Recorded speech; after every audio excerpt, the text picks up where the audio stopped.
محترم حاضرین و سامعین، اللہ تبارک و تعالیٰ کے فضل و کرم سے آج رمضان المبارک کی 12ویں شب میں ہمیں قرآن مجید کے 15 پارے پڑھنے کا مکمل کرنے کا شرف و اعزاز حاصل ہو چکا ہے۔ سبحان اللہ۔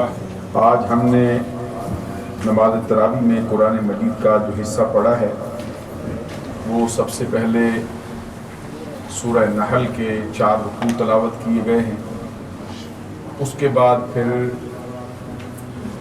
آغاز سے لے کر اختتام تک پورا 15 پارہ جو ہے وہ پڑھا گیا ہے۔ سورۃ الاسراء یا سورہ بنی اسرائیل مکمل تلاوت کی گئی ہے، اور سورہ کہف کا وہ حصہ جو 15ویں پارے کے آخر تک ہے اس کو پڑھا گیا ہے۔ انشاءاللہ العزیز کل سے 13ویں شب میں 16ویں پارے کا آغاز ہوگا۔ اللہ تبارک و تعالیٰ نے یہاں تک جو ہمیں قرآن مجید مکمل کرنے کی توفیق عطا فرمائی ہے، اس کی بارگاہ میں دعا ہے کہ وہ ہمیں اس کو والناس تک مکمل کرنے کی توفیق سے آمین۔ چند ایک سوالات ہیں، ذرا آپ ایک مرتبہ درود السلام کر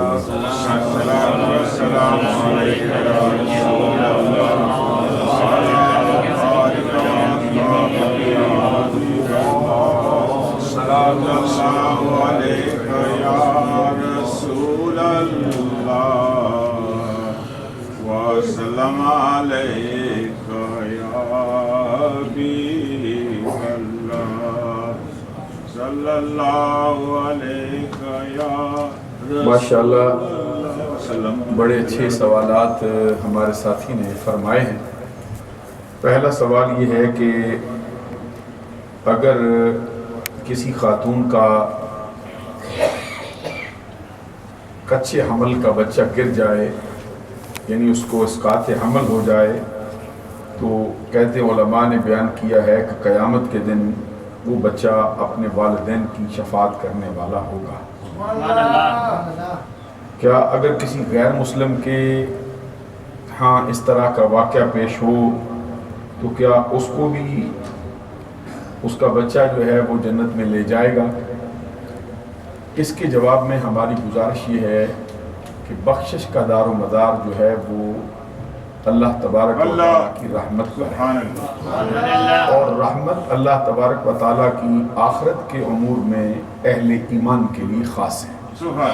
اہل ایمان کے علاوہ کسی کے لیے احصال ثواب کیا جائے یا کسی کے لیے کوئی اور بات کی جائے تو وہ اسی کی مثل ہے جیسے کسی مردے کے لیے علاج تجویز کر دیا جائے۔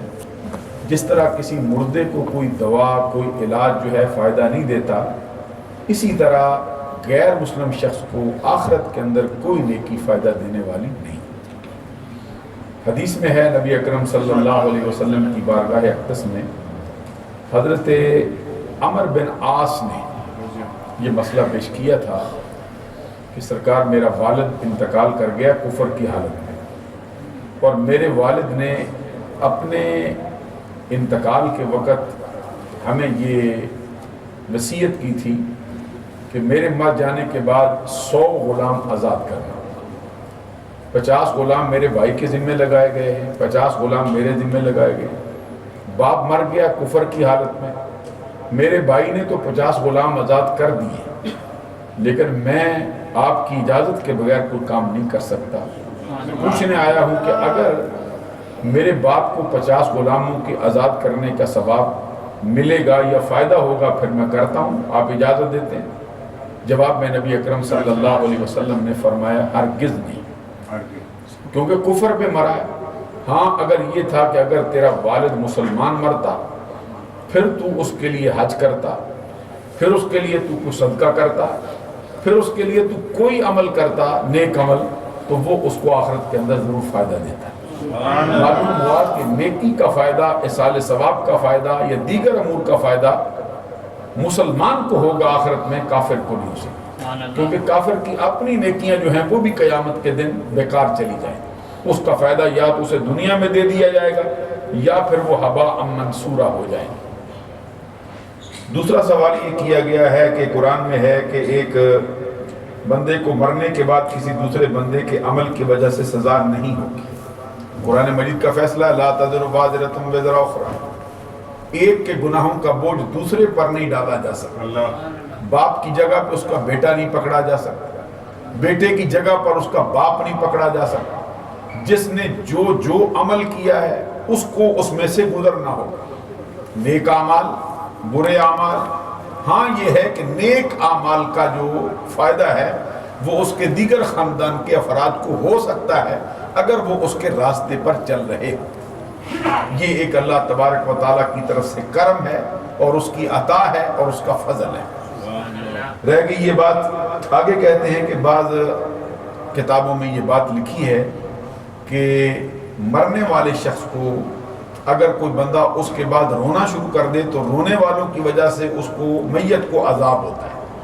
کہتے ہیں یہ بات قرآن مجید کے یا نظریہ اسلام کے خلاف ہے یا نہیں، اس میں کوئی شک نہیں کہ جن میں یہ کتابوں میں یہ باتیں آئی ہیں اس کا رد بھی ساتھ ہی لکھا کہ مرنے والے شخص کو زندہ بندے کے برے عمل کا جو ہے اس کی سزا نہیں مل سکتی، کیونکہ یہ جو ہے یہ عمل دوسرے بندے نے کیا ہے۔ اس کا جواب ام المومنین حضرت عائشہ صدیقہ رضی اللہ تعالی عنہا نے بڑے واضح انداز کے ساتھ فرمایا، اور جنہوں نے یہ کہا تھا ان کے لیے فرمایا کہ ان کی توجہ اس طرف نہیں گئی کہ مرنے والا جو ہے اس کا عمل برا ہے کہ وہ رویا ہے، وہ پیٹا ہے، اس نے گریبان اپنا پھاڑا ہے، اس نے واہ ویلا کیا، اسلام کے خلاف عمل اس نے کیا، لیکن اس کی وجہ سے مرنے والے کو عذاب نہیں ہو سکتا کیونکہ یہ عمل اس کا برا ہے، اس کا وبال بھی اسی پر پڑنے والا ہے۔ اگلا سوال یہ ہے، کہتے ہیں آپ ہمیشہ یہ کہتے ہیں کہ نماز کے اندر آپ اپنے جو ویسٹ کوٹ یا کوٹ وغیرہ پہنا ہے اس کے بٹن بند کر لیں، اس کی وجہ کیا ہے؟ اس کی وجہ یہ ہے کہ نبی اکرم صلی اللہ علیہ وسلم کا یہ فرمان ہے کہ حالت نماز کے اندر صدل نہ کیا جائے۔ صدل جو ہے اصلاً اس کو کہا جاتا ہے کہ جب کپڑے کے دو حصے جو ہیں وہ گلے میں ڈال کر سیدھے لٹکا دیے جائیں، اس کو کہتے ہیں صدل۔ جیسے ایک بندہ کپڑا ڈالتا ہے سیدھا ایسے لٹکا دیتا، تو یہ اہل عرب کے ہاں ایک تکبر کی علامت ہے، اس کو بڑے ایک تکبرانہ انداز کے ساتھ پہنا جاتا ہے، استعمال کیا جاتا ہے، تو اس سے حالت نماز کے اندر منع کیا گیا۔ تو ویسے عام حالت کے اندر یہ مکروہ تنزیہی ہے، جب حالت نماز کے اندر کیا جائے تو یہ مکروہ تحریمی ہے، اس سے ہمیشہ بچنا چاہیے۔ اور وہ حضرات جو ہمیشہ اپنے اوپر چادر لیتے ہیں، جس طرح ہمارے ملکوں کے اندر چادر لیتے ہیں، ان کے لیے بھی ضروری ہے کہ وہ صرف یہاں تک نہ رکھیں اپنی گردن تک، بلکہ اس کا کچھ حصہ اپنے سر کے اوپر رکھیں تاکہ وہ صدل سے بچ سکے۔ تو یہ اس کی جو کھلے کوٹ کے کھلے بٹن ہوں یا بسکٹ کے ہوں یا کسی جیکٹ کے ہوں، تو یہ بھی صدل کے ساتھ ایک مشابہت ہے، اگرچہ مکمل صدل نہیں ہے، مشابہت۔ تو بعض علماء نے اس پر جو ہے یہ فتویٰ دیا ہے کہ اس بندے کی نماز جو ہے وہ کراہت سے خالی نہیں۔ اس لیے ہم آپ کی خدمت عالیہ میں یہ عرض کرتے ہیں کہ آپ علماء کے اختلاف سے بچ جائیں اور آپ کی نماز جو ہے وہ کراہت کے معاملات سے بھی محفوظ ہو جائے، اس لیے عرض کیا جائے۔ اگلا سوال یہ ہے کہ کیا عورتیں بھی مزاروں پہ جا سکتی ہیں یا مزار پہ جا کے پھر قبر کا بوسہ لے سکتی ہیں؟ اس کے لیے گزارش یہ ہے کہ جو دور چل رہا ہے اس کے اندر تو بہت ہی مشکل مسائل ہو گئے ہیں۔ عورتوں کے لیے ہمارے بعض علماء نے یہ فتویٰ دیا ہے، جس میں اعلیٰ حضرت امام احمد رضا آخری دور کے اندر بڑے سر فہرست ہیں۔ انہوں نے تو فرمایا عورتوں کو قبر پہ جانے کی ہی اجازت نہیں، کیونکہ فتنے کا اندیشہ ہے، بذات خود عورت کی ناموس کا بھی مسئلہ ہے۔ پھر یہ ہے کہ عورت اگر کسی اللہ کے برگزیدہ بندے کی قبر پہ جائے تو اندیشہ ہے کہ وہ حد سے گزر جائے گی، اس کی تعظیم میں مبالغہ کرنے لگ جائے گا۔ اور پھر یہ ہے کہ کسی عزیز رشتہ دار کی قبر پہ جائے گی تو پھر واویلا ہو سکتا ہے کرنا شروع کر۔ تو بعض امور کی بنیاد پر عورتوں پر سختی کے ساتھ قبر پر جانے کی اور وہاں کی زیارت کی جو ہے اس سے اجازت سے منع کیا گیا۔ بعض علماء نے اگرچہ کتابوں کے اندر عورتوں کے قبر پہ جانے کی اجازت بھی دی ہے اور احادیث صحیحہ کے اندر اس کے کوئی ثبوت بھی ہے۔ اس لیے بہتر یہ ہے کہ عورتوں کو قبروں کی زیارت سے بچایا جائے۔ اللہ تعالی ہمارا حامی و ناصر ہو. اب اگر آپ کو سوال مزید کرنا چاہیں تو جواب کے لیے حاضر. جناب وعلیکم السلام ورحمۃ اللہ. جب بھی ہم جماعت میں ہوتے ہیں اور جب بھی ہم نماز میں ہوتے ہیں تو کبھی کبھی بندہ شک کرتا ہے کہ اب وضو ہے یا نہیں, اس کا کیا مطلب؟ یہ جو ہے نا کہتے ہیں شک ہو جاتا ہے کبھی کہ مجھے وضو میرا ٹوٹا ہے یا رہا ہے. تو شک جو ہے یہ یقین کو توڑتا نہیں. یقین کو توڑنے کے لیے پھر یقین کی ہی ضرورت ہوتی ہے. ماشاءاللہ. خالی شک کی وجہ سے وضو آپ کا نہیں ٹوٹتا ہے, نہ آپ کی نماز کے اندر فرق آتا ہے.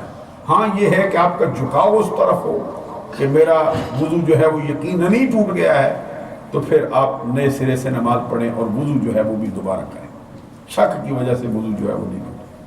مولوی صاحب یہ کرام الکاتبین جو فرشتے ہیں, کیا یہ انبیاء کرام کے ساتھ بھی تھے؟ اگر تھے تو نبی صلی اللہ علیہ وسلم کے ساتھ کلام ہوا تھا؟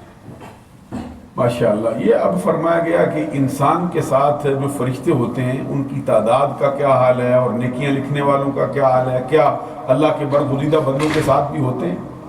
ایک حدیث میں یہ بھی فرمایا گیا کہ ہر بندے کے ساتھ 5 فرشتے ہوتے ہیں. اللہ اکبر, کیا شان ہے. ہر بندے کے ساتھ 5 فرشتے. ایک فرشتہ اس کے آگے رہتا ہے, ایک فرشتہ اس کے پیچھے رہتا ہے, ایک فرشتہ اس کے دائیں ہوتا ہے, ایک فرشتہ اس کے بائیں ہوتا ہے, ایک فرشتہ اس کے منہ کے قریب رہتا ہے. اچھا, دائیں سامنے والا فرشتہ جو ہے اس کا کام یہ ہے کہ اس کی طرف کوئی چیز ایسی بڑھتی ہو جو اللہ تبارک و تعالیٰ نے اس کے لیے نہ مقدر کی ہو تو وہ فرشتہ اس کو اس سے بچاتا ہے, اس کو آفات سے محفوظ رکھتا ہے.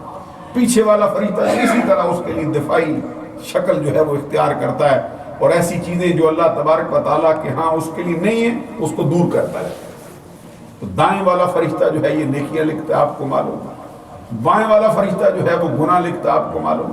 اب منہ والا فرشتہ کیا کرتا ہے ذرا غور فرمائیے. حدیث میں فرمایا گیا اس کا کوئی کام نہیں, نہ نیکی لکھتا ہے نہ گناہ لکھتا ہے, نہ کسی چیز کو دور کرتا ہے نہ کسی چیز کو قریب کرتا ہے. اس کا یہ کام ہے, اس کی ڈیوٹی صرف یہ کہ جب کوئی بندہ حضور نبی اکرم صلی اللہ علیہ وسلم کی بارگاہ اقدس میں درود و سلام کا نذرانہ پیش کرے, یہ درود و سلام کا نذرانہ لے کر بارگاہ رسالت میں حاضر ہو اور جا کے عرض کرتا سرکار میں فلاں شخص جس کے نام باپ کا نام فلاں ہے جو فلاں جگہ کا رہنے والا ہے اس کے ساتھ رہنے والا فرشتہ, اس نے آپ کی ذات پر اتنی مرتبہ درود و سلام بھیجا ہے, اللہ تبارک و تعالیٰ نے اس کو اس کے بدلے میں اتنی مرتبہ درود و سلام سے مالا مال فرما دیا, اتنی رحمت عطا فرمائی. اس فرشتے کا کام یہی ہے کہ یہ بارگاہ رسالت میں حاضری دیتا رہتا. اب یہ ہے کہ کرامن کاتبین جو ہیں یہ ہر شخص کے ساتھ ہوتے ہیں, کوئی بڑا نیکوکار ہو اس کے ساتھ بھی, کوئی گناہ گار ہو اس کے ساتھ بھی, کوئی چھوٹے درجے کا ہو اس کے ساتھ بھی, کوئی بڑے درجے کا ہو اس کے ساتھ, ہر کسی کے ساتھ جو کرامن کاتبین ہیں یہ اللہ تبارک و تعالیٰ نے معمول فرمائے. اور کوئی سوال ارشاد فرما سکتے. سبحان ربک رب العزت عما یصفون وسلام علی المرسلین والحمد للہ رب العالمین. الہی ہماری نماز عشاء کو, نماز وتر کو, نماز تراویح کو, اس میں پڑھے جانے والے قرآن کو اپنی بارگاہ میں قبول فرما. الہی ہماری خطاؤں سے درگزر فرما, نیک اعمال کی توفیق عطا فرما. الہی خاتمہ ایمان پر فرما, ہم سب کے والدین کی بخشش فرما. الہی ہماری بھی بخشش فرما. صلی اللہ علیہ محمد وآلہ